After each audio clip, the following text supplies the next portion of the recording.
With me in the studio is Joel Howard Taylor, Vice President of Liberia. She's here in Benin for the World Health Summit. Madam Howard Taylor, many thanks for your time. Now, we just saw a report of how DRC is struggling to tackle Ebola. Liberia has been successful in dealing with the disease. How are you working together with affected countries to tackle this epidemic?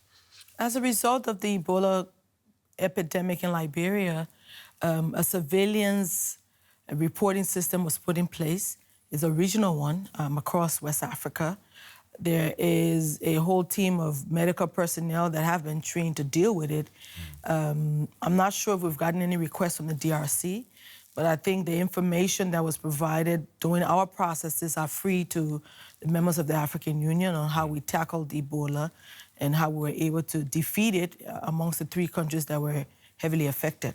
So there's an issue of early detection, surveillance, getting them to the clinics that are necessary, and dealing with the disease so it doesn't spread beyond where it is. Containment is critical. Exactly. Now, you're calling for world leaders and politicians to prioritize implementation of universal health coverage. But many in your own country complain about the lack of health equipment, lack of drugs, high maternal mortality. So how serious is your government about health coverage? And I think all of us as national governments that have signed on to the Sustainable Development Goals project, which says leave no one behind, must continue to work towards this. If you look across the African spectrum and maybe across West Africa, I don't think you'll find any country that has universal health coverage.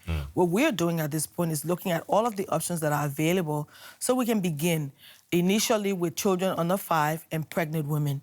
I think that proposal is being worked on by the Ministry of Health, and we're hoping we can get it online as soon as possible, taking into consideration all of the other issues that we have. But universal health coverage is not just providing an option for someone to go into a facility. Like you say, it's making sure that those facilities are up to par, that the laboratories are actually working so that when you do your testing, people will know that you have a particular disease and not the other one.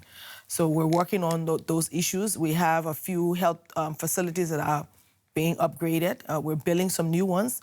The president has initiated a process where we're looking at a hospital for the military, particularly for those in the Secret Service and security and military installations so that they too have access. So we're doing the best we can. It's a very costly thing, as you know, but we just have to start one installation at a time. Yeah, I guess the challenge is for Liberians to understand this because there's been recent protests for health officials were involved, complaining about the state of health facilities and all.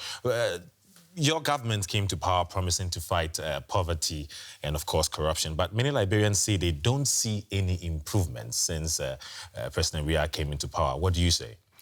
I say that governance and growth and development is a process. It's not an event. And our government is trying. We've put in place a pro-poor agenda framework for health and education and infrastructure development. The president's first agenda item is infrastructure development.